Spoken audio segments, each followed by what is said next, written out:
What's happening, guys? Very good evening to you all. This is your boy, the Boxing Lowdown, here for episode number 88 of the Boxing Lowdown podcast, man. And it feels ages since we've done a show. But listen, as always, we're delighted to be joined by my co-host, my father, the main man here in the building, over there at the AFTV studios. Ian Hamilton has said here, let's get this going. Let's get this going for real. Looking forward to today's show, man. It feels like it's been a while. So, a bit to catch up on, not really much to talk about today. So I'm kind of opening up the floor to our viewers. Anyone that wants to, participate in a live Q&A, feel free to do so. But we'll talk about, first of all, Bam Rodriguez, who was in action last weekend. Didn't really touch on that in the last show. So I thought we'd speak on his performance, sensational win. And we'll look ahead to Joyce's fight against Christian Hammer, your boy. And then after that, we'll just open up the floor, see what anyone wants to talk about. We'll happily answer some questions, and yeah, we'll do that, man. So Laurie, what's going on, man? First of all, I'm all right, man. I'm feeling young and sprightly like Bam Rodriguez, man. Look good, didn't he? Oh, he looked amazing. Really enjoyed his performance, man. Really good. But we've been on a recent run of really big, really entertaining fights. I wouldn't say that about this weekend, but boxing is on a good run at the moment, and long may it continue. Mm-hmm. You say that, but I feel like we're approaching not a lull period, but just a little bit of wheels on a hot streak. Do you know what I mean? Like, we can't complain as boxing fans, but I feel like the next few weeks, unless I'm mistaken, there's no standout. I mean, Ryan Garcia might be easily in action next weekend. Like, there's a few fights like that, but I think we was on a hot run. It's cooling down a bit, but it'll pick up again. I'm not complaining, but I just, what do you reckon? Yeah, I mean, I think it's fair to say that boxing is somewhat of a seasonal sport. So what you tend to find is that round about now, June, July, August, things, seem to settle down a bit. Although there are some big fights coming up in August, but June, July do tend to be months that there's not that much happening, especially July. It's right bang in the middle of the summer season. Yeah. But after that, things will start picking up. As soon as you get into September, things will start picking up again. And like I said, there are some shows I know about in August. So yeah, it's all good, man. Okay. Well, there's been a certain consistency that's been kept with these fights. So yeah, man. Go to some comments here. We've got a few people in the building. Shout out Ian Hamilton, first of all. Our man Francisco is here in the building. He says here, Chavez remained undefeated after 88 fights because of that controversial draw with Whittaker. But you guys are 88-0, sans controversy. Big up K22 in the building. He's put, yo, what's up, brother? Good to see you here. Ian Hamilton says here, hold on, tell Laurie what Canelo. Oh, yeah. There was a tweet earlier today. And it was from, let me get it up actually. Yeah, I saw that. Yeah, it was interesting. Did you see what Canelo said about Ryan Garcia? And I 100% agree with Canelo. I couldn't agree more. I've said it before on this show, for somebody that talks so much, it really is quite, annoying and irritating to see this guy's always clout chasing, always talking, always saying he's going to do this and do that, when the reality of the situation is that he's achieved very little in his career so far, but yet still he has a lot to say about other fighters. And then, let's be honest, he took a lot of time out of the ring, said he had mental health issues. Okay, fair enough. Most of us are not doubting him. I say most, I know some are. But then all he does is talk about other people, and not in very, very gracious terms, so it does become very annoying, man. I really think this guy somebody needs to have a chat with him, because the social media just seems to have overtaken him. He just can't help himself, it seems. Always talking, always, I'm going to do this, I'm going to do that, invariably belittling people, chastising them, not recognizing their achievements. And you're talking about a guy that let's be honest, man. It's all potential at the moment. He's done nothing of note, really, has he? Okay, he had a very good win against Luke Campbell, a come from behind win, and he's flattered to deceive, hasn't he? Let's be honest. He's flattered to deceive in his career so far. Even his last fight, I know you don't 100% share the same view as me, Daryl, but I did not think he looked impressive at all in that fight.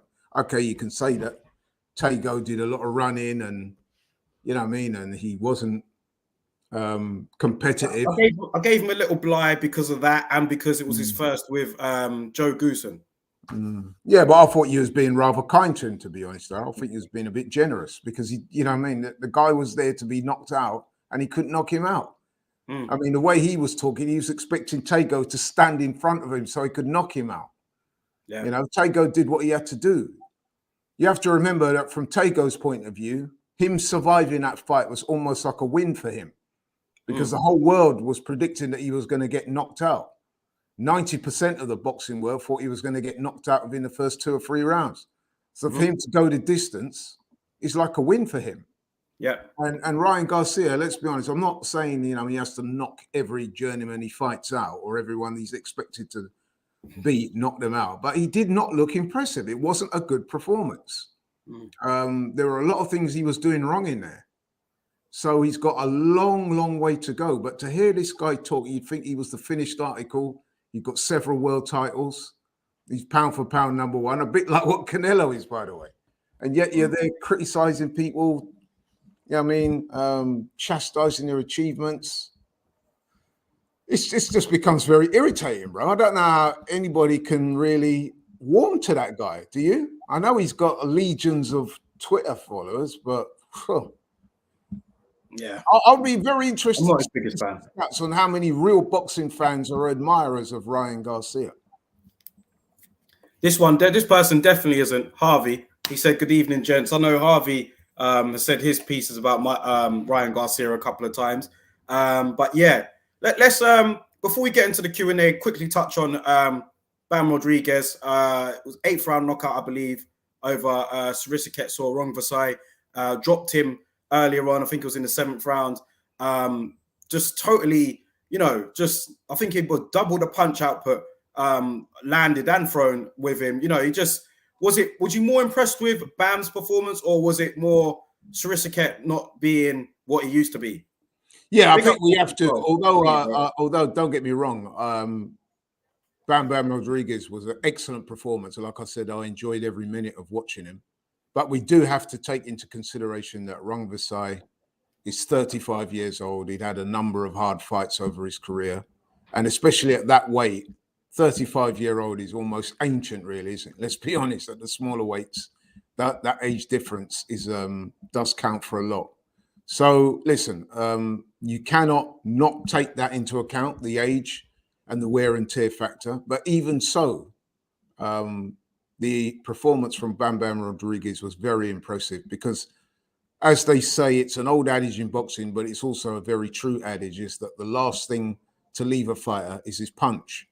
So Wrong Versailles, as long as he was in that fight, he would be dangerous based on the amount of power that he carries. And we've seen him knock out guys, many guys in the past. So for Bam Rodriguez to completely control the fight, drop him and then stop him the way he did, you have to say that's a very impressive performance, especially of somebody so young.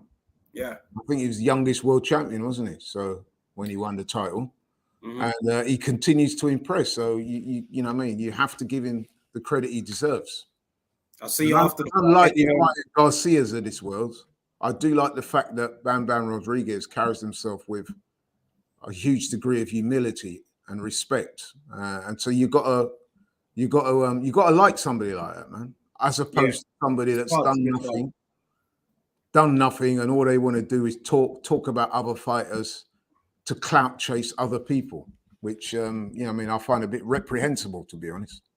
Yeah, I think with there's hard to pinpoint anything not to like about him. Whereas you know, Ryan Garcia, the opposite. You know, he's got the potential, got the talent, but just him, to me, there's not much to like, man. From what and the thing about it is as well, Dara, we say that Ryan Garcia has talent, which he does, but there are also some gaping flaws in his game as well. So yes, he does have talent, he does have fast hands, he does have power, but his footwork is very poor.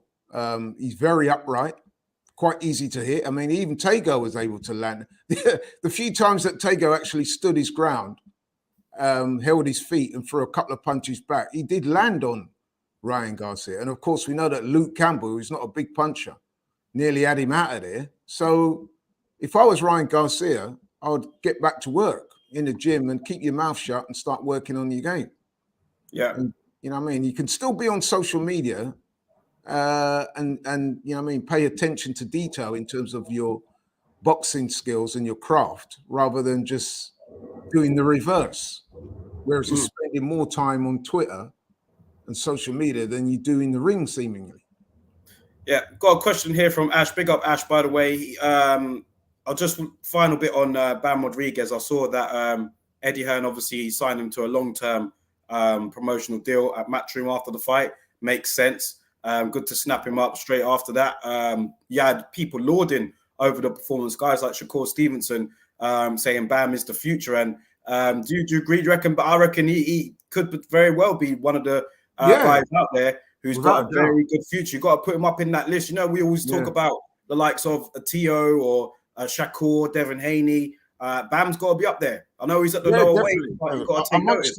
Amongst the new breed of fighters at the moment, he's definitely one of the better ones to watch. And I would go as far as to say that boxing's in good hands at the moment. You can go right through the weights, and there is some excellent young talent out there. And he's one of those guys that you look to. You know what I mean? Like I said earlier, he was the youngest world champion at the time when he won it. And he continues to improve and get better. And I would say boxing's in good hands whilst you got people like Bam Rodriguez doing their thing. It's great. Big up Ash here. He says here, thoughts on Akhmadaliev's performance. Thoughts on Akhmadaliev versus Fulton after his performance last week. Akhmadaliev got a 12th round stoppage win. A lot of us are talking about Fulton and Inoue, but you know, for the time being, this is the big fight that we want to see. You know, I guess Ash is asking for a prediction. It's a great fight, man. It's a great fight, man. I mean, you notice Akhmadaliev, very powerful, big puncher, but he's also very skilled too. So you're right. That fight versus Fulton, man. I mean, I would have Fulton a slight favorite because I do think overall his skill set is slightly better. But I don't think you could argue that Akhmadaliev has the more pop in his punches. So for that reason, you cannot write him out. Not at all. I'd love to see that fight, to be honest. Ash, you saying 50-50? I would lean slightly towards Fulton. He seems slightly more accomplished. But then, as I was saying before, with the extra pop that Akhmadaliev appears to have, that maybe does even it up a little bit. Yeah, so that's what he says here. Punching power could be the difference. Could be, although Fulton does appear to have a good chin. Yeah. So, you know. It could be one of those who performs on the night. You know what I mean? Boxing can be like that sometimes. But one thing I would say is I'd love to see that fight because both guys are very impressive. Yeah, that is, it's a great fight to be made. Some good fights to be made at super bantamweight. That is one. And obviously, if Inoue does eventually move up, then that's a super fight. Do you know what I mean? So him against the winner. Let's talk about what I was saying before that you can go right through the weights from the lowest weight to the highest. And there's talent in abundance in boxing right now. So I think boxing's in a good place. I have to agree. Joe Joyce this weekend fighting Christian Hammer. Not the fight that we really care about. You say fight? Yeah, I mean, listen, I'm not blaming Joe Joyce for this. You know, I'm kind of sympathizing with Joe Joyce. He put out a message out there to Joseph Parker, basically calling him a coward, saying that it was supposed to be him fighting Joe Joyce this weekend. I think Joe Joyce wants to smoke with everyone, man. I do. I think that he wants it, and I just think he's been a bit unlucky. You know, since he's beaten Dubois, Joe Joyce, it's almost like he lost that fight because Frank Warren hasn't done his due diligence. I'm not putting all the blame on Frank because it's not his fault that Parker just withdrew from the fight like that and then left to go and join Boxer. But I feel like more could be done with Joe Joyce. It's kind of like that win over Dubois was supposed to be a bit of a springboard for him to get the bigger fights, but he's only had one fight since then. Do you know what I mean? And he's got this one here this weekend. It's a bit under the radar, because everybody knows what's going to happen. Do you know what I mean? So, what do you think? You sympathise with Yeah, Joe Joyce? I do. I do have a lot of empathy with Joe Joyce. He's an outstanding fighter, and he deserves better. Now, as you said, I don't suppose you can strictly blame Frank Warren, because they did make an offer, which we're led to believe there was a handshake by Joseph Parker to accept the fight. He then reneged on the deal. According to Joseph Parker, it's because he'd received a better offer with Boxer, which I can also understand. To be fair to Joe Parker, I mean, at the end of the day, he was a professional fighter with a family, wife and kids and so forth. You've got to do what's best for your career financially as well. It's not just sort of satisfying people like myself and you who want to see the better fights.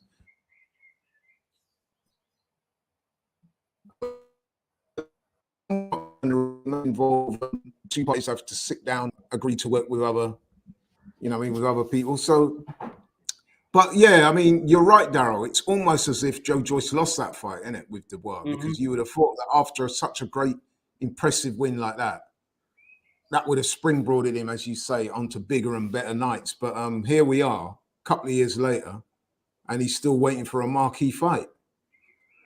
I guess he's just got to go in there and do what we all expect him to do, which is take care of Christian Hammer and do it as impressively as he possibly can. I mean, let's be honest, man, that fight, it's not even really a fight, is it? It's just a glorified exhibition. It's more like how many rounds can Joyce take to get his hapless opponent out of there. I mean, we saw Christian Hammer fight against Hughie Fury, and he was poor, man, overweight. Didn't come to win, just came to survive, and he didn't look very good at all. And I'm expecting him to do a similar thing against Joe Joyce. The only thing is he won't survive against Joe Joyce. I can tell you that now. You know what I mean? I put unanimous decision originally, but I guess you're going to laugh at that prediction and say Joe Joyce rolls over him. Yeah, I think he maybe not straight away, because Christian Hammer's been around a long time. He knows how to duck and dive and hold and, do what he can. So you'll be very negative. I mean, you said Tego was negative. Look, you can times that times 10 when Christian Hammer fights Joe Joyce. He's going to do next to nothing. His remit will be to try and survive for as long as he possibly can. But with the way that Joe Joyce fights, once he gets into a rhythm, and that's why they call him the juggernaut. Once he gets into that rhythm, it'll be like a juggernaut downhill, won't it? Yeah. And I think he'll just proceed to smash Christian Hammer. If he doesn't knock him out, he'll just be hitting on me at will. And the corner, unless they're braver than the fighter, or the referee, as long as he, has the right level of compassion and common sense, will probably pull him out of there. And Joe Joyce will win round about the halfway mark, or maybe even less than that. It really depends on how much ambition Christian Hammer brings, which I have to say I've seen a couple of his performances recently, and he's bringing next to no ambition. You can just tell by the weight you see on him. You know what I mean? So yes, it's not quite Chris Arriola. No, not Chris Arriola. Sorry, Molina. It's not Arriola. Molina. It's not quite Molina, but it's like it depends how much. I mean, if he just comes to survive, I could see it being a 12-round, shutout, or it could be the referee steps in, stops the punishment, sort of thing. It's whatever happens. I think we're all in agreement. He quit against Hughie Fury, didn't he? Yeah. And then they say he had an injury, but surprisingly, it looked to me like he bailed out, though, to be honest. Although Hughie Fury didn't seem to be hurting him that much. So maybe, listen, I don't like to second guess people. So maybe the injury was legit. Because to be fair to him, the fight after that, he went the distance with Frank Sanchez. I was expecting Frank Sanchez to get him out of there. That's why I thought points. And he's had a win since then, believe it or not, somewhere in Europe against a guy I'd never heard of. And I don't suspect we'll hear much about him. But then I think that guy had way more losses than he had wins. Yeah. So it's just something to buffer his record with.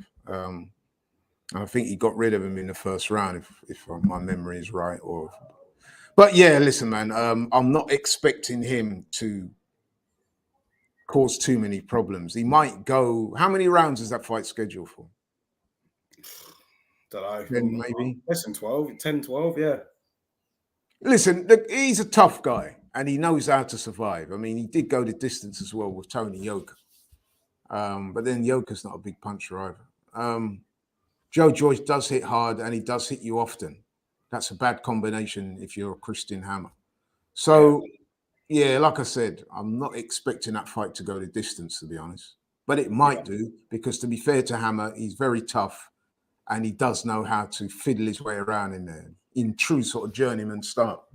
So yeah, have to agree. Outcome, Joyce win. Not the most exciting of fights, isn't it? I mean, okay, really. I know they want to give him some work, but surely for the budget that they've got for this fight, I mean, if they bring Christian Hammer over here, you almost think to yourself, don't you? Couldn't you have found somebody over here with at least a little bit of a name to at least, you know what I mean?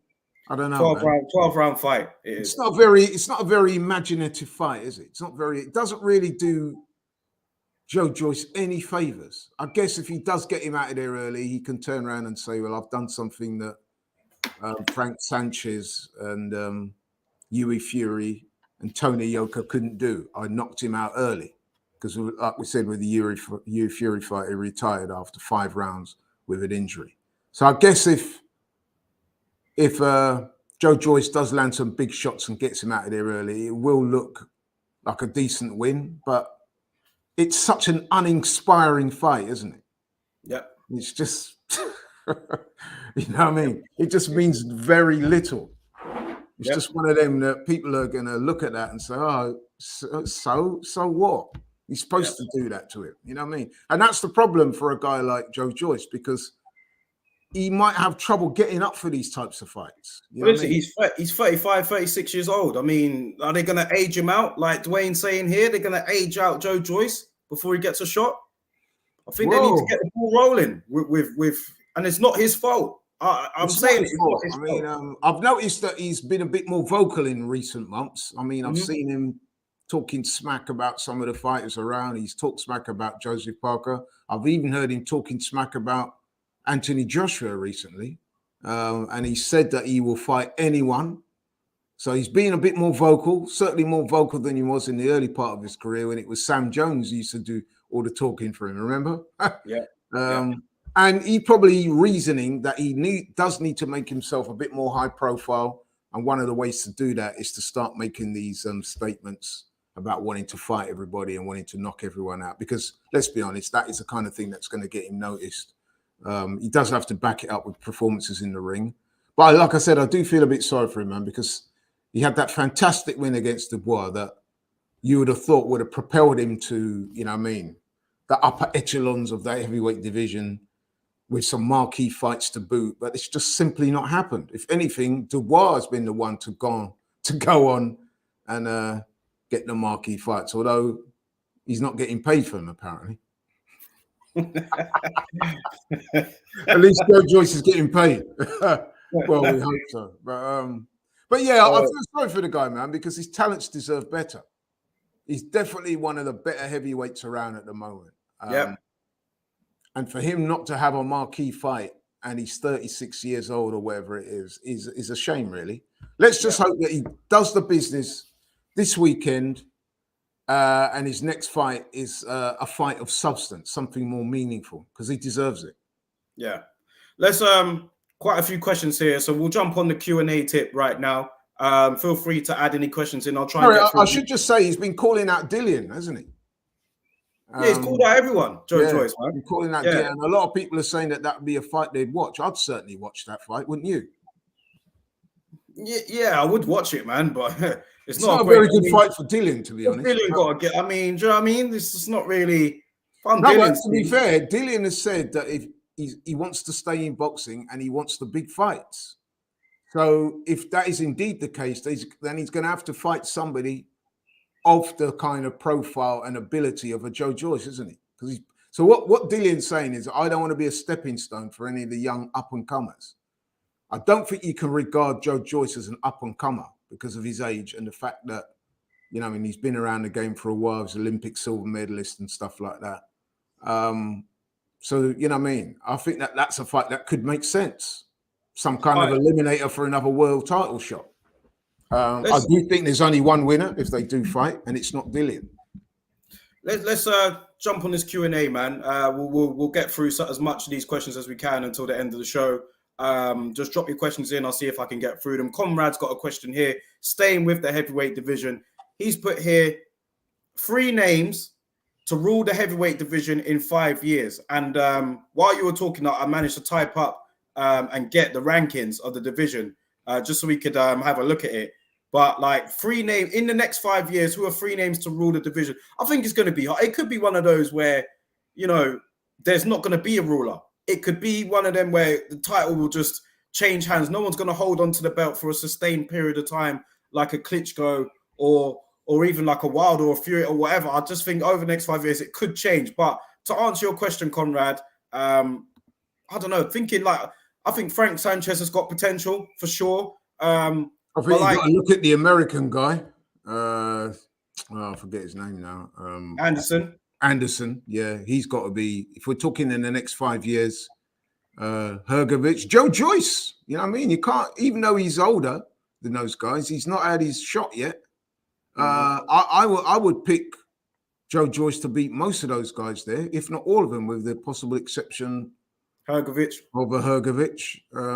Dubois, you know what I mean? He would have, he looks impressive. You think he's got the potential to get, he's got the potential to get a lot better. You have to remember that Dubois is very, very young, especially by heavyweight standards. And yes, he did have that loss to Joe Joyce, but I get the impression that it was one of those fights where, you know what I mean, his lack of experience showed on how to handle that situation. He would have got better since then, both physically and mentally. And I reckon he's definitely a force to be reckoned with over the next couple of years. He's got a title, he's got a strap. It's not the real world title, let's be honest, but it does give him a bit of kudos. It will probably mean that he'll get a couple more high-profile fights over the next couple of years. And I think that Dubois is going to be one of those. He'll be right up there. I mean, just because he had that one loss earlier in his career doesn't mean to say that he can't come back and dominate. He's got to be viewed as one of the best young prospects out there. Tony Yoka was a name people were looking at, but obviously he got washed by Coley. So maybe that's not on the radar right now. I would say that at this moment in time, I don't know what you think, I would say that Dubois looks a better prospect to me than Yoka does. They both had one loss. They were both pretty bad losses, let's be honest. But if anything, Yoka's loss kind of disturbed me a bit more, if you see what I mean. Yeah. Yeah. Because let's be honest as well, Dubois' loss was to a better opponent. Am I right in saying that? So you are. No, you are right. Yeah, I mean. So you'd have to say that Joe Joyce right now would be favoured to beat Coley. That's no disrespect to Coley, because Coley is the kind of guy that on his night will give anyone a test. But I would say, having watched them both, I would say that Joe Joyce would appear to be a more rounded fighter than Coley. So the loss, to me, if we're going to go by the losses that each of them have, I would say Dubois for me looks more of a seems to have the greater ceiling, shall we say? Yeah. What about the current champion? Obviously, it's the next 5 years, so you can't see any of them still being around. AJ, Usyk, Fury. Those guys currently, you'd say, operate. You said over the next 5 years. So I would say over the next year or two, the likes of your Fury, AJ, and even Usyk, I think their careers are going to start winding down. So you got to look to the next crop. And I think out of those, to me, one man kind of stands out, and that's Big Baby Anderson. I've been very impressed with him. Okay, I know he's young. As the name suggests, Big Baby, he's got a lot of growing up to do. But he kind of stands out for me. Hrgović I need to see more of. He needs to be in some more high-profile fights. I know he's had a couple of issues outside the ring. And then, Daniel Dubois, Frank Sanchez and Joe Joyce are older guys. But they've not reached their ceiling yet because they've not had those marquee fights. I mean, I saw the other day where Frank Sanchez was calling out Deontay Wilder.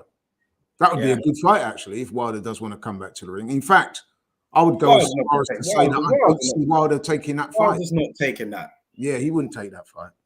No. Because number one, Frank Sanchez is not what you call a marquee name. And number two, I think his style is all wrong for him. It's terrible style for Wilder. Yeah, so, yeah. And Frank Sanchez, even though he didn't look very impressive in his last fight against Christian Hammer, but let's face it, he won every round at a canter. It's just that he didn't get him out of there. And he does look very good, very skilled fighter. There are some question marks about his age. There's a suggestion that he might be a few years, at least a few years older than what he's saying. But anyway, he still looks good. Yeah. Next question here from Ash. He's put here thoughts on Derek Chizoras' analogies. It's bizarre analogies. I won't repeat it on here, but I did see the analogy that he put to Pulev, and I did have me scratching my head a little bit. I kind of get what he was trying to say. I think what he was saying was, in a very sort of indirect and clumsy way, is that he's really up for this fight. So yeah, I hear what he's trying to say. I don't think it's like the Miss Universe, the Miss Universe one, isn't it? Miss Universe and the smelly private parts thing. Yeah. Listen, it was a very clumsy analogy to say the least. But I did understand what he was trying to say. So I guess he did make his point. As for that fight itself, that's another one that, let's be honest, man, I'm not overly excited about. It may even well be a good fight because Derek Chisora, if we're being honest, and maybe that's one of the reasons why he stuck around so long, because he is normally in quite entertaining fights, especially if he's in the mood. So I think if you're Derek Chisora, he sees the Pulev fight as a very winnable fight, and he probably reasoning to himself that I need to get past Pulev in order to extend my career. Because if I keep on losing, doesn't matter how entertaining it is, at some point promoters are going to stop ringing my phone. So I've got to get a couple of wins. So this fight has been set up for him to try and get a win. I think he can win it because I don't think Pulev has got that much more to offer. I guess it'll depend on who turns up on the night. Eddie Hearn did say that if Chisora loses, then he might have to look at thinking about hanging him up. He did say that. But he said that about people before, and then they end up fighting again. So I think Eddie Hearn saying that is to sell the fight. He's making it seem like, Chisora's in the last chance saloon and then he desperately needs to win, so you must watch this fight. I get what he's trying to do. But yeah, in a way, he's right, though. You know what I mean? Even though I can't... listen, let's be honest. If Derek Chisora does not beat Pulev on whenever they fight, do you really think that Derek Chisora is going to grab the microphone that night and say, I'm retired? No, he's not. Because he's gone on record as saying he doesn't care about titles and so forth. He's fighting for money. So he's going to think he can still get more opportunities. Yes, if he beats Pulev, those opportunities will be more than if he loses. But I don't think he's going to retire if he loses. What is making you think Chisora is going to win? He's already lost to Pulev before. And it was a few years ago, and I did watch the fight. He's lost as much of a step. He's lost as much of a step as Pulev has. So I'm not seeing. I don't know about that. I don't know about that. I think Pulev. If you look at Derek's recent performances, he's probably got better form than Pulev does. Because if you think about it, he actually gave Usyk a decent fight. Yeah, but the Parker fight disturbed me a bit. He looked very shot worn in that fight to me. No, but even in that fight, in the early rounds, he actually did okay. He just, the gas tank isn't there anymore. But then is Pulev a man that throws hundreds of punches around? No, he's not. And Pulev I've seen a couple of Pulev's fights recently, man. He's looked pretty old. He's looked slow. He got dominated and knocked out by AJ. I think that's a very winnable fight for Chisora, to be honest, because you're basically looking at who's got the most left out of two guys that have been around a long time and have both had convincing defeats recently. So you're basically, and it could be that Derek at this stage of his career, like it or not, is actually a bit more motivated than Pulev is. And of course, the fight is in this country. When they fought before, the fight was in Bulgaria. So the motivation probably would have been a bit more with Pulev. This time the fight is over here. Like I said, I'm not sure if we could trust Pulev to turn up and be at his best. So I would actually lean towards Chisora, to be honest. Okay. Question from Sandy here. He says here, can you see Lawerence Coley doing business in heavyweight in the future? Now, we've obviously met Lawerence Coley. I'm sure maybe some of the guys in the chat, if they've been to a few events and seen him, they might have seen him as well. But like, we know he's a very big dude, man. Like, very tall, lean, definitely has the frame to carry heavyweight. Looks bigger than I saw a picture of him standing next to Dubois. It was almost like, who's the heavyweight? Do you know what I mean? Like, that's how big Lawerence Coley is. So sure. Until you look at their legs. Yeah, true. But a Coley at heavyweight seems to be, on the radar. I don't think it's really a secret. So yeah, I think he will end up. Yeah, I think almost certainly he will. I think what he'll try and do is he'll make a couple of defenses of his WBO cruiserweight title. There's talk about him trying to unify. I think Bradis is fighting soon, isn't he? But he's fighting this week. I think he's fighting this weekend. Yeah. It doesn't seem like they're going to get that Bradis fight on anytime soon. In the meantime, he's been talking a lot about moving up to heavyweight. We know he spars with a lot of heavyweights. Mm-hmm. And yeah, you're right about his size and dimensions. He definitely has the size to fill out to a heavyweight. And we know the one thing about Lawerence Coley is that he's blessed with one punch power, which I think will transfer up to heavyweight. He may not be able to have one punch power at heavyweight, but he will hit hard enough to keep a lot of heavyweights honest. And he will hit hard enough to beat a lot of heavyweights. He's still a work in progress. Lawrence Camblo, a bit hot and cold at times. Sometimes he can look a little bit ungainly and lacking in a bit of tactical nous, but I would imagine he's constantly improving in that regard. He's got a good trainer in Shane McGuigan, and I reckon if he's matched correctly, I reckon he can make noise at heavyweight for sure. Well, with Lawerence Coley, stay on him before we move on to the other question. Big up, Obes. I see your question, bro. Lawerence Coley, there's been rumors that he could, his future, let's say, with Matchroom is uncertain. Like, I've seen a few tweets and everything else, and I've just literally seen this one here from Eddie Hearn. He's done an interview with IFL, and he says here, Lawerence has a fight left with us under his contract. He's had an offer, which we've had to send a legal letter on because he's still under contract. I've seen the offer. We'll see what happens after that fight. So definitely non-committal as of yet. Not saying that he's not going to re-sign, but Lawerence probably doing the right thing, exploring his options, seeing what's out there, man, for sure. You don't need to tie yourself with Matchroom if there are other offers out there that might be more beneficial to you. It's not a long career. You're not in your prime for too long. So make the most of what's around, man. Definitely have a look. So yeah, absolutely. Yeah. I mean, listen, Lawerence is a good fighter, big puncher. The only thing I would say is that, like I said before, he's a bit ungainly. Sometimes tactically, he doesn't have a whole lot of dexterity. Let's put it like that way. He can be a bit repetitive. I mean, straight away you notice with him, he's got absolutely no inside game at all. So he's a fighter who's developing, you know what I mean? And what I would also say about Lawerence is, and I'm trying not to be too critical here, is that sometimes, a few times now actually, I've watched him, if he's not knocked the guy out, he does look like he's laboring in there, and the fights are not very exciting to watch. But listen, like we said, he's got a few deficiencies he needs to work on, and he's got a lot of time in which to work on those deficiencies. He's in the hands of a good trainer, and if he listens, tries to improve his craft, which I'm sure he will, trainer, he does his due diligence on these deficiencies, and crucially, he's matched rightly, he can definitely make noise at heavyweight. Okay. Big up Obes in the chat here. He's put here thoughts on, and don't forget to keep your questions coming, man. We still got a bit of time left, so feel free to throw your questions in. We'll answer them. Obes has said here, thoughts on Chris Billum Smith against Isaac Chamberlain. That got announced a couple of days ago, I believe. Yeah, great domestic scrap, man. Great domestic scrap. Yeah, because that's on Boxer, isn't it? It's not on Matchroom. It's on Boxer, yeah. So Chris Billum Smith, also trained by Shane McGuigan, by the way. Good boxer, decent puncher, lots of heart. But like Chamberlain. In fact, I would go as far as to say Chamberlain's probably the better boxer. I'd say that Billum Smith probably hits a bit harder.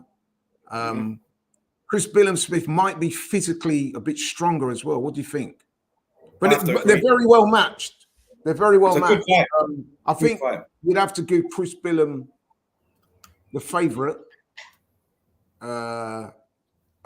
Make him favourite over Chamberlain. But I see that being a very competitive fight. Yeah. And it wouldn't surprise me if Chamberlain won, if I'm being honest. Chamberlain got that experience of headlining a big main event. Didn't go his way, but he still got that under his belt.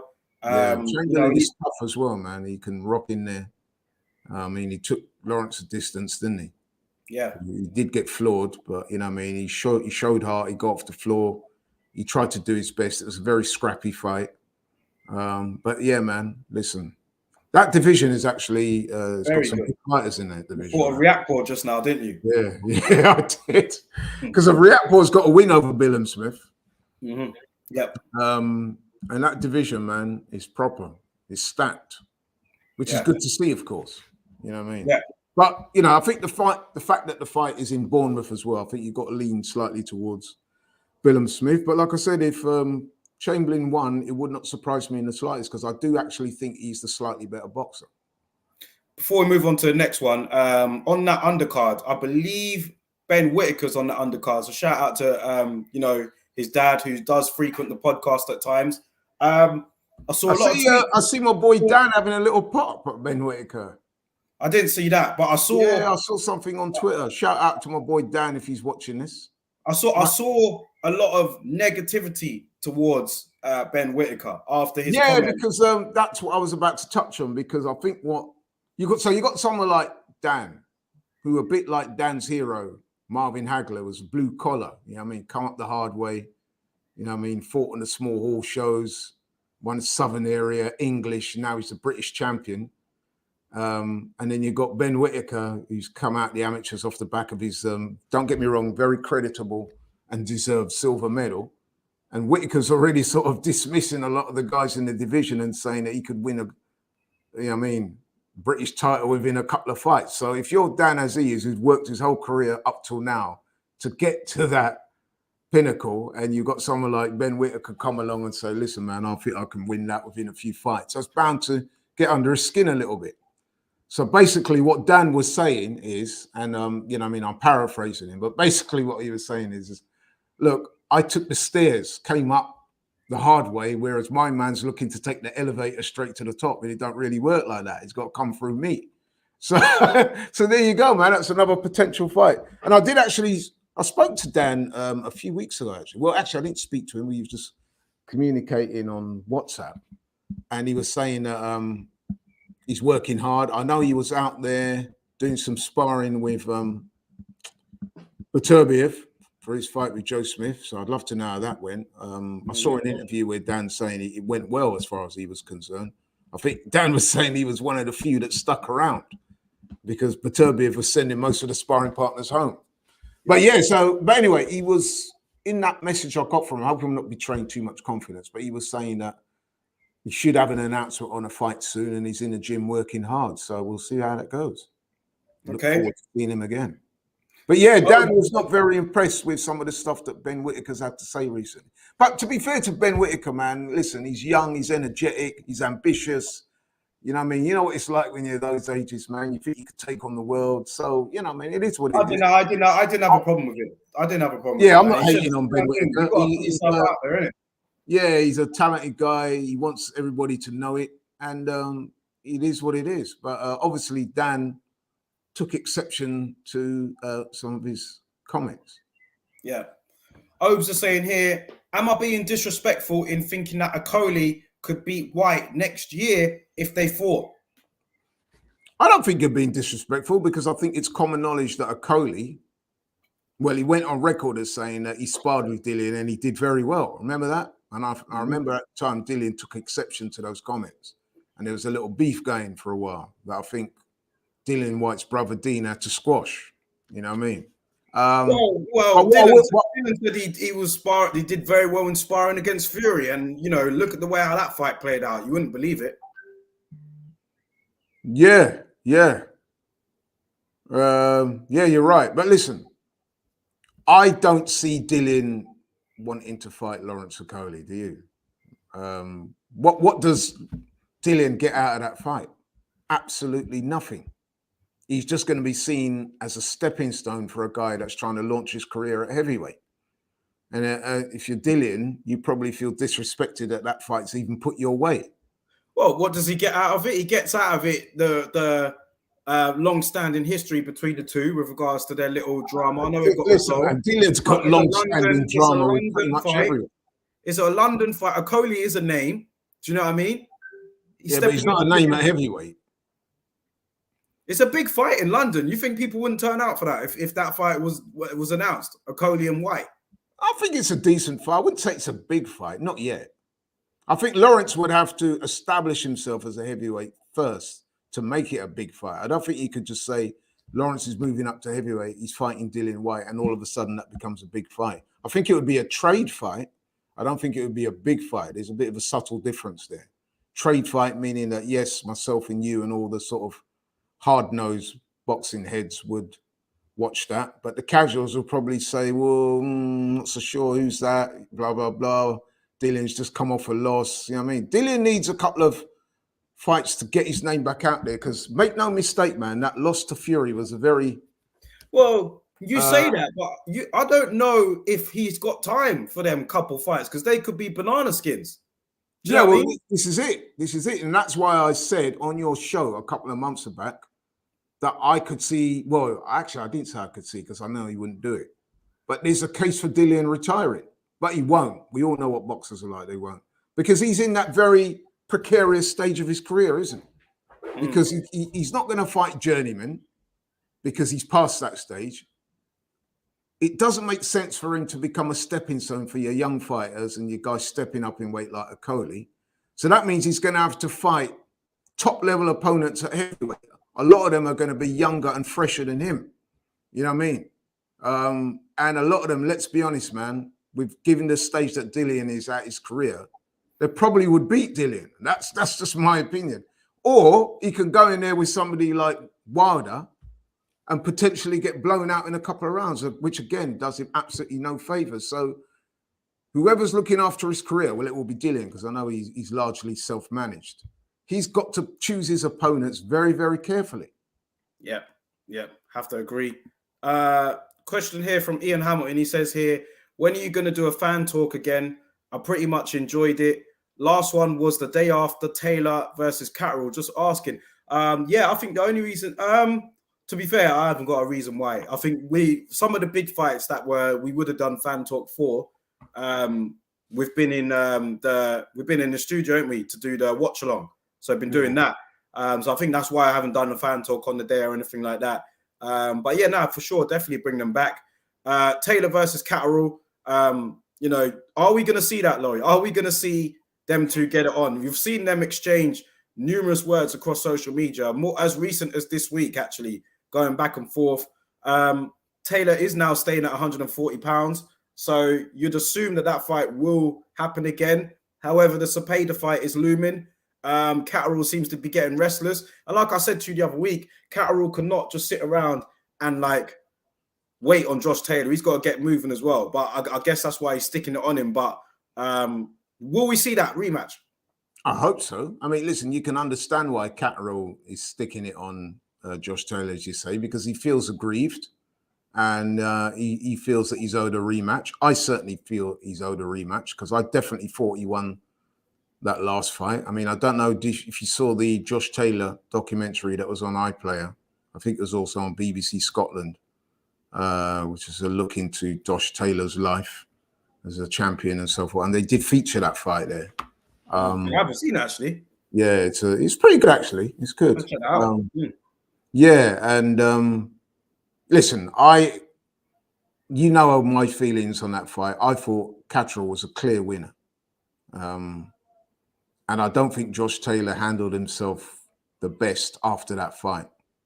It's okay, in a way, I guess, to say that he thought he did enough, but I think some of the things he said in the immediate aftermath of the fight didn't really cover himself in glory, if you see what I mean.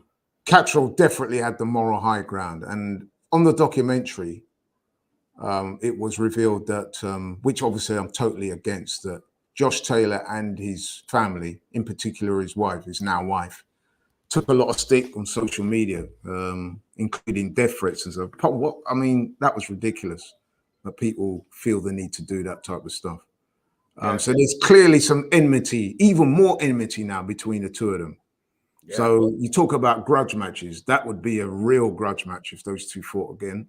I'd like to see the fight, but we know that, of course, Josh Taylor has signed up to fight Jose Zepeda, which some people, myself included, think may be a harder fight than Cattrall.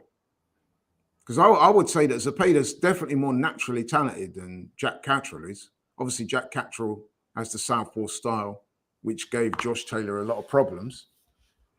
But to me, Zepeda, man, seems to be a level. I think with Josh Taylor, I think Josh Taylor, man, he knowing the sort of pride he carries, man, he's gonna want to eliminate, because that's gonna be hurting him deep down. The fact that everyone thought Cattrall won, so he's gonna want to right that wrong. And before you move up, I'm sure like you're gonna want to correct that. Yeah, he's saying that he's staying at junior welterweight to beat Cattrall. So presumably the plan is to beat Zepeda and then have a rematch with Cattrall at some point. But then I thought his intention was to have one more fight and move up to welterweight. Yeah, I'm not sure what happened there. So I don't know what's happened with that. Yeah. It wasn't a very good performance by Josh Taylor in his last fight when he fought Cattrall. But then maybe we have to give Jack Cattrall a lot of credit for that. Jack Cattrall and Jamie Moore, they came up with a game plan. Jack Cattrall stuck to the game plan, and I thought he won the fight. And like I said, I didn't think it was that close. I thought Cattrall was a clear winner. And so I do agree that he has more than a right to request a rematch. Yeah. Dwayne B has said here, fought on the bridgerweight. Will it catch on and be a successful, recognized weight class? I hope not. If you want me to be honest, Dwayne, I think it's BS. That whole bridgerweight crap, I think is a joke. We don't need another weight division. No one asked for it. It's just the WBC trying to get more money. And at the end of the day, the other sanctioning bodies, they ain't any better. They'll follow if they see that the WBC are making money out of it. So unfortunately, I think it will catch on eventually. I think that they will, the IBF, the WBA, WBO, they'll probably create a bridgeweight class in the next couple of years or so. And to me, I don't know what you think, Laurie, but it's just a waste of time. More belts, more confusion, another weight class no one asked for. I think it's BS. One of the problems with boxing. Yeah, at first glance, what you say makes a lot of sense. However, I would counter that by saying that there is a big disparity in some of the heavyweights at the moment. I mean, so for example, if you take the champion at bridgerweight, Rivas, yeah, is his name Rivas? The Colombian guy? Yeah. If you look at him compared to someone like Tyson Fury, Anthony Joshua, and people like that, these guys are massive. You know what I mean? So there is a big disparity in the weights and sizes. So you could see why the WBC. Yeah, but that wasn't a problem before. When Mike Tyson was blowing out these guys, look how small he was compared to them heavyweights. I'm not saying everyone's going to be a Tyson, of course, but I'm just, Yeah. No, I'm merely pointing out the size differential between some of the heavyweights these days. They do seem to be getting bigger and larger. So because of that, it has opened up an avenue for an organization like the WBC to try and cash in and say, well, actually, there's scope here for creating a weight class. But if I'm being right in what I'm saying, it doesn't appear to have taken off so far, does it? Yeah, no, not yet. So, it doesn't look like it's going to be very successful. And like you said, in a way, that's probably good for boxing because we don't need too many weight classes, do we? No. Francisco says here, it looks like Shakur Stevenson will fight Robertson Conceicao, which is not a bad fight, but there's no real threat for Stevenson at 130. When he moves up, we could get some real fights. Obviously, moves up to lightweight. You got the likes of Devin Haney up there. You got Ryan Garcia up there. Lightweight Stat Lomachenko's up there. So that is a great division for Stevenson to. I'm not hating on that fight. But yeah, what I was going to say, Conceicao is not a bad opponent. No, like, listen, to me, he beat Valdez. To me, he beat Valdez. It was a double whammy in that fight, because obviously we know that Valdez failed the drugs test before the fight, but was still allowed to fight, which I thought was preposterous. But even on the night, even given the illegal substances that Valdez had ingested in his system before the fight, I thought Conceicao won the fight. And we know he's a good fighter, former Olympic gold medalist, very good record. And I think he'd come to fight because he deserves another shot after what happened to him before. And I think that Shakur Stevenson would have to be on his game. He can't afford to go in there just because he's got that level of talent. But fair play to Shakur Stevenson, because he said he wants to be kept busy. He wants the fights. So, yeah, I wouldn't hate on that fight at all. Obviously, I'd have Stevenson as a clear favourite. Yeah. But I do think it would be competitive, certainly the early part of the fight. Because one thing I noticed about Conceicao, he throws a hell of a lot of punches. He's very busy. And it's the type of fight that if Shakur Stevenson is not careful, man, he could find himself being a bit of a whirlwind, a guy just coming at him, just letting his hands go. Yeah. You know what I mean? Shakur's not the biggest puncher, is he? So it's not like he's going to put that guy out of there with one shot. He's going to have to work for the win. So listen, man, I'll bring it on. I think that's a good fight. And like I said, Conceicao definitely deserves another opportunity because he was robbed in his previous one. Not just robbed on the scorecards, but robbed by the officials as well, because Valdez should never have been allowed to fight. He should have not been contesting that fight. And Conceicao should have had a world title belt around his waist. Yeah. Going to the next question here from Francisco again. He says here, you know what? This fight here, remember a couple of months ago, we were going through the PBC and Showtime schedule. You got a bit of heat, Laurie, for thinking that this was really just a straight up win for. I mean, I know Maguire will be the favorite against Ray Vargas, but there were kind of suggestions that we were disrespecting Ray Vargas. Remember? Yeah. I think it's because of the age and so forth. Yeah, you know what? I think I'm gonna have to hold my hands up and saying, yeah, I might be in a bit harsh on Ray Vargas. Yeah, I think I was, man. Especially in the light of Maguire's performance against Gary Russell Jr., which I spoke earlier about fighters not showing enough tactical nous and dexterity and being a bit one-trick pony. And I think Maguire might well come into that category. Because certainly against Gary Russell Jr., once his bull rushes and his combinations and that didn't appear to work, and his so-called vaunted one-punch power didn't work, he looked very bereft of ideas in there, man. He looked like he didn't know what to do next.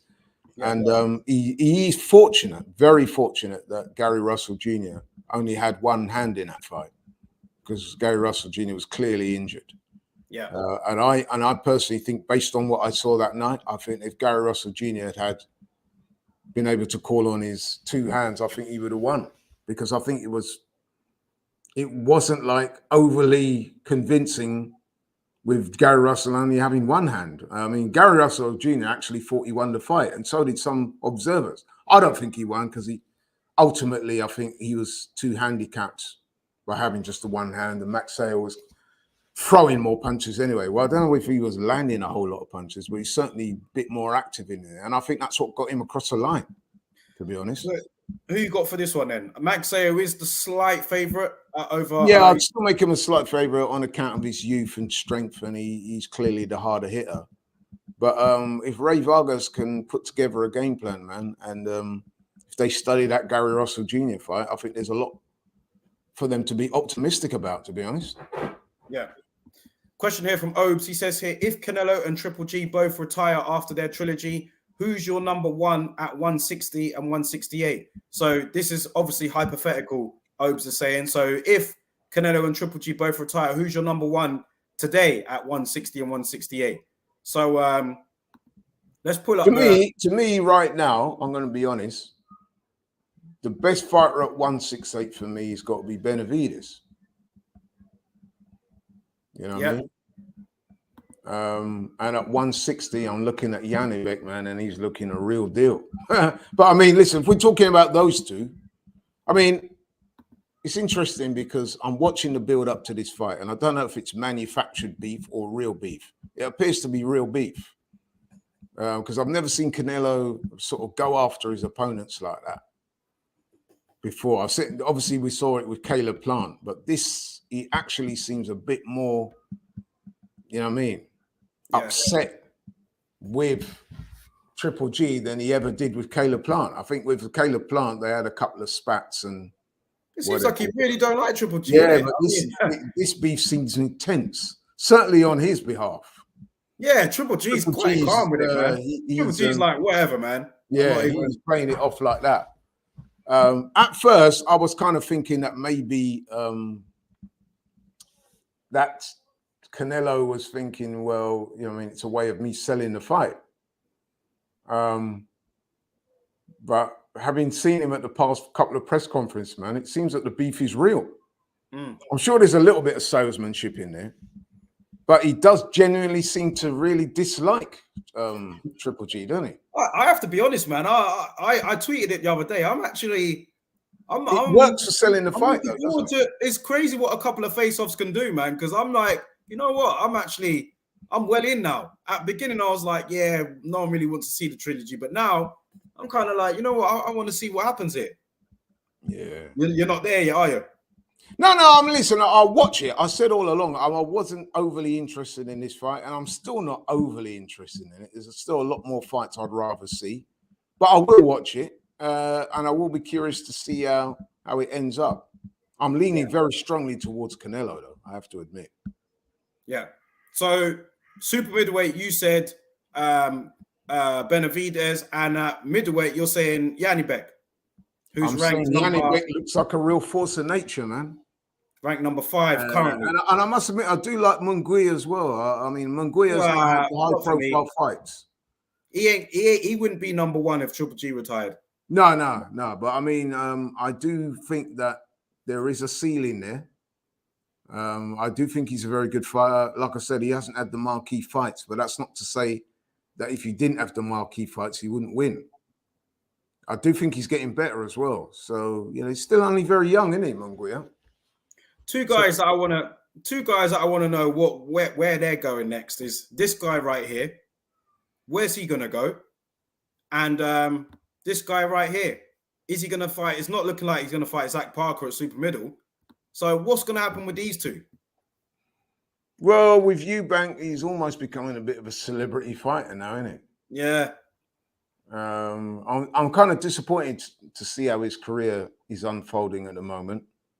I'd like to see him express a bit more ambition than just calling out retired welterweights. Surprised he hasn't called out Amir Khan. You know what I mean? Yeah. But yeah, I mean, that calling out of Kell Brook was pathetic. And yeah, poor. Still, since then as well, we've not heard him in any meaningful discussions with any top fighters. And it would just appear, man, that he's looking for paydays, which is his right. But, you know, it's kind of disappointing, really. His career is kind of flattering to deceive. He's made a lot of money. I guess you got to give him that. Yeah, he's made a lot of money, but I was going to say that he's underachieved, but I'm not sure if he has really. Because when you consider where he come from, he didn't have like a big amateur career. I know he's obviously got a famous last name, but maybe, you know what I mean, he's kind of plateaued out. What you've seen is what you're going to get from him, and at the moment, he's just looking at maybe a few high-profile, winnable fights before he retires. Yeah, but I can't see him taking on any of those guys anytime soon because he's not making that type of noise, is he? He's not talking like somebody who wants those fights. He's not calling out. He seems to have stopped calling out Triple G, maybe because he knows he's not going to get that fight now. He's not been linked with any of the other guys. He's certainly not mentioned Janibek's name. You know what I mean? So, I don't know with you, man. I don't know what's his next move. Well, I'd like to see him try and maybe him and Maguire. I think that's an entertaining fight. Yeah. It's an entertaining fight. I'll be honest with you, man. Based on what I've seen of him recently, I don't fancy him against Maguire. No chance. And against Janibek, no chance. No chance against Charlo for me. No chance. Or Andrade. I think he loses both of them too. Yeah. So maybe you can understand now why he's trying to find opponents that will bring him some money and some profile. Well, we did hear Liam Smith as a and you wasn't too upset. I wasn't hating on that fight, but yeah. It's not the kind of fight that's going to propel him to a world title, is it? Nah. And again, it kind of shows where he's at in his career. The fact that he's calling out junior middleweights. Yeah. Or he's fighting junior middleweight. Because let's be honest, Liam Smith, people who watch the show regularly know that I'm a fan of Liam Smith. Yeah. But he's a light middleweight, and let's face it, he's not in the top 10 of light middleweights, is he? You know what I mean? He had that good win against Jesse Vargas, but Jesse Vargas was basically a blown up light welter, come welterweight, now moved up to light middle. He's number 7 on the rings rankings. Oh, okay. But I get your point. Yeah. What about Demetrius Andrade then? I mean, with Eddie Hearn, he was obviously didn't get the fights that he wanted. Now he's not with Eddie Hearn anymore. Was supposed to fight Zach Parker. That fight didn't eventually happen. There's talk of Andrade fighting Janibek. Well, Is that happening or? I know there's been talks about it. But when I say talks about it, a lot of speculation. I don't think any. I know Janibek's been calling him out quite consistently recently. Yeah. But I don't know if that fight has been spoken about in any meaningful terms. It just seems that Eubank is way off where I would have thought he should be right now. Yeah. And like I said, since the win over Liam Williams, which was a decent win in terms of the name on his record, but the performance wasn't great to me. Since then, he's not really shown me, man, that his level of ambition is where it should be. Yeah. You know, if you're calling out Kell Brook and people like that, I mean, come on now. Couple more questions before we go. WM in the building. He's put, yo, good evening, gents. Good to see you here, WM. Ian Hamilton has said here, one for you, Laurie. In terms of Lennox Lewis's career, what would you say are his top 3 wins ever or performances as well? Plus, why was he never really loved during his career? Well, in answer to the second part of your question, I think towards the end of his career and certainly after retired, it seemed that Lennox got his flowers then. In his prime, he didn't really seem to get the love of the fans over here because a lot of people didn't deem him as a legit Englishman because he was born over here, but he moved to Canada at a young age. And he actually won an Olympic gold medal for Canada. Yeah. But he did achieve a lot of respect over here. I remember towards the end of his career, he had a big fan base. And I remember watching him live a couple of times and he was the champion and a lot of people held him in very high esteem. And since he's retired, a lot of people kind of look back on him and then you realize just how good he was. Good he was, career fights and stuff like that. But yeah, man, there were some big wins. I mean, even that last win against Vitaly Klitschko, when, let's be honest, man, Lennox was way past his best. That was a very impressive win because he stopped Klitschko in that fight, in a fight that he was losing. It was a kind of come from behind win. And Klitschko was a bit of a beast at the time, knocking everyone out. And yet Lennox was able to do that to him, man. The Mike Tyson win, well, we all remember that. Again, you could say Tyson was probably past his best, but then so was Lennox. But Lennox wiped the floor with him. Let's be honest, man. He absolutely did. The fights were very good. Top 3. What would you say top 3 from because like what you said about Lewis in the UK, that definitely applied in America in terms of getting his respect. And he earned his respect over there by forcing them to respect him. Do you know what I mean? What would you say was his top 3 then out of these? I mean, it's a who's who. I remember a fight he had earlier in his career, man, with Ray Mercer. Yeah. And that, for me, was one of his best fights. The Tommy Morrison one was another exhilarating performance. And then I guess you got to include the Tyson one in there because at the times, a lot of people thought that Tyson might beat him. The Andrew Golota performance was a very good one because I think Golota was coming off those performances against Riddick Bowe. And I remember this well. There was a lot of people in this country that thought that Golota was going to beat. I remember even reading at the time, because it kind of stuck in my memory, they were interviewing or talking to boxers about that fight, and people like Joe Calzaghe was saying that they thought Golotto would beat Lennox. Really? Yeah, they were. And look what happened. Destroyed him.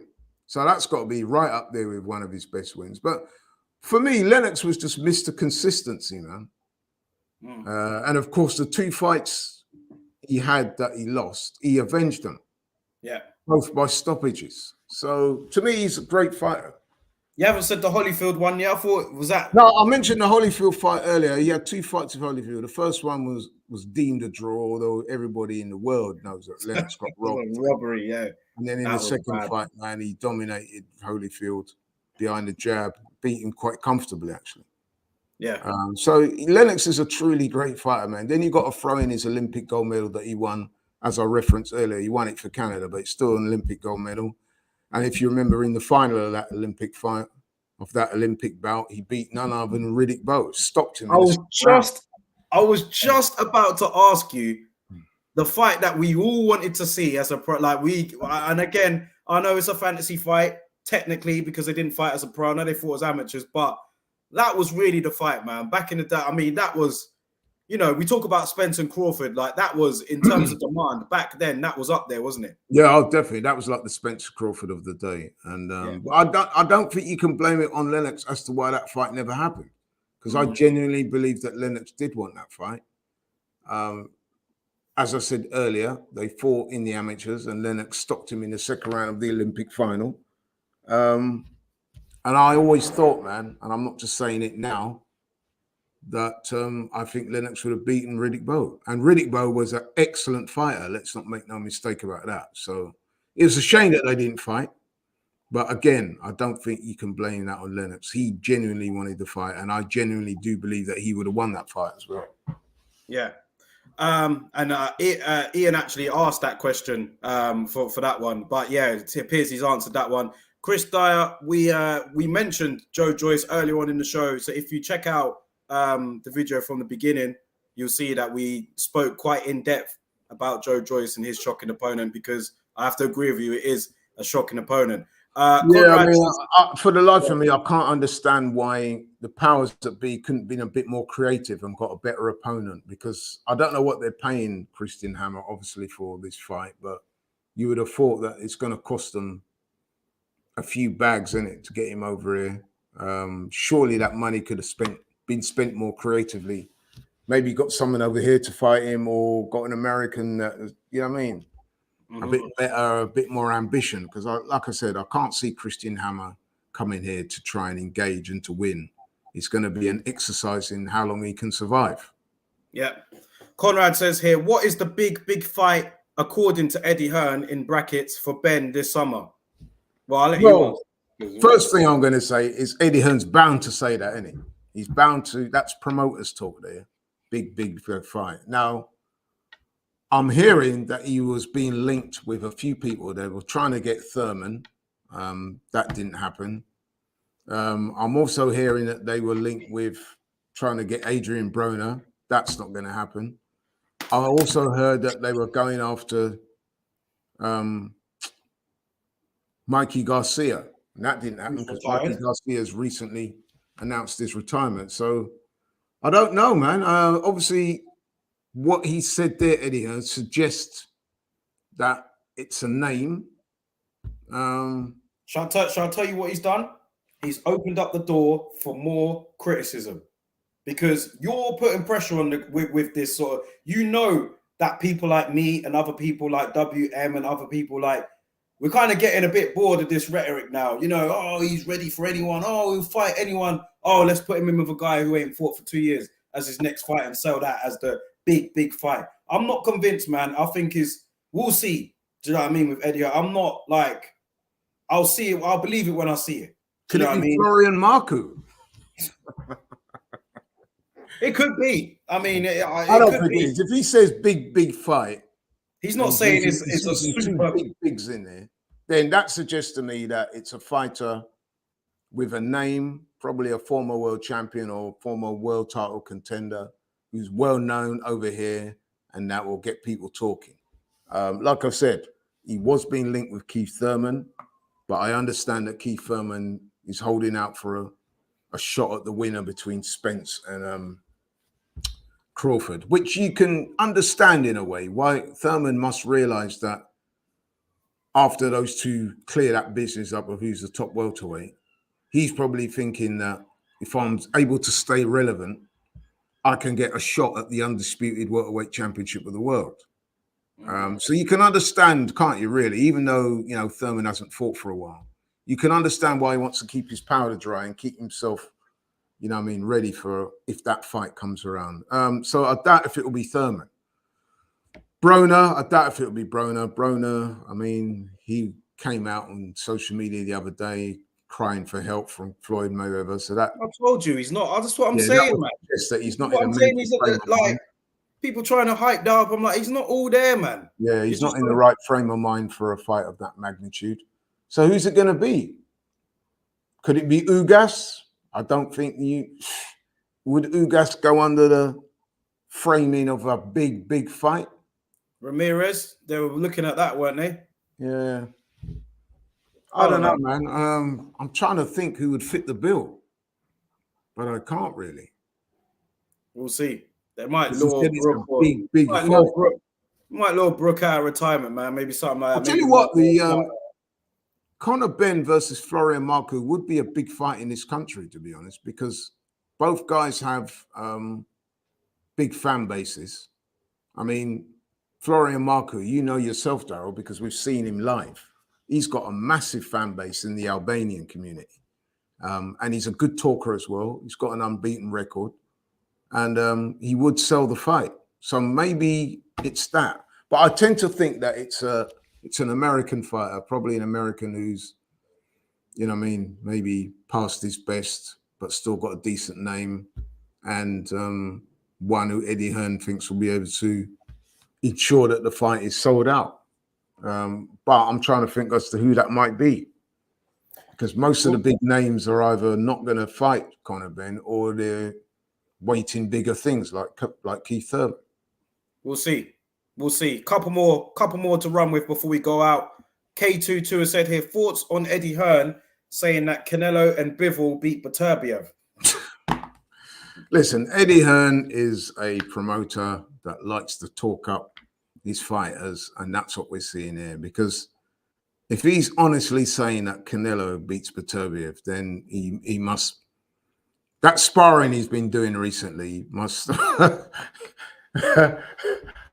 concussed him, man. Because I don't know what he's talking about, but clearly to me that's just cap. Caparanda. That's what that is. Straight cap, because it's nonsense. Bivol, on the other hand, you could make a case for him having a chance of beating Beterbiev because, you know, Bivol's skill set is of a high standard. And obviously he's a natural light heavyweight. It looks like he takes a punch very well. He's unbeaten. So, you know, I could see why you could make a case for Bivol possibly. Back to the although I don't think he could, but you know, so if Eddie Hearn was to say that about Bivol, then I wouldn't argue too much with that. But to say that Canelo beat Beterbiev, I just think Eddie Hearn just. But then, you know, I mean, this is what happens when you know, I mean, you go around wearing Canelo pajamas. You know, I mean, you obviously bought into all that hype. Yeah. Chris Dyer says here, disappointing with Hearn that we can't get the fight with Avanesian. It make the fight that makes the most sense instead of fighting former world champions who are shot to pieces. Well, listen, that strategy of fighting former world champions who are shot or not quite at their best is a well-worn tactic and approach and strategy that's been adopted by many fighters over X amount of years. You can name hundreds of fighters who went on to become world champions that have adopted that same approach. But the thing with Ben is at some point, you're going to have to step up and fight guys that are proper contenders. And that's what we're not seeing from Ben. But then, as I've said to you, Daryl, on the show many times before, I still do think that Conor Benn has to be matched carefully because, you know, he didn't have an extensive amateur record. He came up, and whilst he's made exponential improvements, we do also have to remember early in his career, he definitely wasn't that good. So for him to even be fighting at this level, I think he's kind of overachieved, if you ask me, Because I'll be honest with you, when I saw him fight initially, and he struggled with that French guy to the point where a lot of people thought he lost the fight, and even in the rematch, he didn't look ultra impressive. If you'd have said to me then that he's on the verge of fighting for a world title now, I would have said no chance. So, you know, let's not get it twisted, man. He's still got to develop. So you're beating guys like Fornella and people like that and blowing over Chris Algieri. Don't get me wrong, he's looked impressive, but it doesn't mean he's there yet. There's still a lot more growing and developing to do. Yep, like I said, there's nothing wrong with fighting those guys at this stage of your career. I've got no argument with it. It's just all the nonsense that comes after it that I don't like. All the talk, you know what I mean? Let's just wait and see before we start saying he's the best at 147 and all of that. I don't think people are saying he's the best, to be honest. Well, like I said, man, you got. I'm not gonna. I haven't heard it. To be fair to what you said, I've not heard, man. No, but to be fair to Eddie Hearn, I know he does like to gaslight and chat fighters up and stuff like that, but I haven't heard Eddie Hearn say he's the best welterweight in the world. Have you? No, maybe not the best, but you know all the drama that comes after. You know, like who he can beat and everything else, and then I'm ready for anyone. I'll fight this guy. I'll do that, and then you fight someone that ain't been in the ring for 2 years. Do you know what I mean? So. No, but he's not, to be fair to Conor Benn, he's not the first or last that's going to do that. I mean, it's interesting because I was watching Adam Azim at the weekend, and don't get me wrong, man, the guy looks hot, looks very impressive. But I'm seeing a kind of similar narrative there where they're saying, oh, he's going to be world champion in a couple of years' time. He's going to be world champion at multiple weight classes. I'm thinking, yo, slow down, bro. Like, you know what I mean? He's not even been hit back in anger yet. Nowhere near, actually, because the opponent's not getting beyond round 2 or 3. But yeah, this is what happens in boxing, man. And it's the fault of the TV networks. They're very quick to acclaim someone as the next big thing. He's the best since this. He's the new this. He's the new that. And a lot of the fans get kind of taken on board and they get carried along with the wave, don't they? Yeah. And everyone's saying that this guy's going to be the new Amir Khan. He's going to be the best ever. And I'm thinking, come on, man. Because, I mean, Amir Khan was an Olympic silver medalist at 17 years old. Mm-hmm. Adam Azim's done nowhere near what Amir Khan did at a similar age. Yeah. You know what I mean? So, you know what I mean? Let's just slow down. But it doesn't happen, especially in this day and age, where everything's so fast and people want it yesterday. And, you know what I mean? People's attention span is so low that they want it now. You know what I mean? Yeah. They're not prepared to wait. You know, they want to put him in now. And then obviously the fighter, he's gassed up. He's going to come on TV and start talking himself up, saying, yeah, I want this, I want that. Yeah, I can do this, I can do that. And it just, the whole thing just gets swept along in this wave of enthusiasm that, you know what I mean? It just goes too far at times. But yeah, let's just see how it plays out, man. I'm sure Ives that being said, I do like him. We'll see. We'll see. Yeah.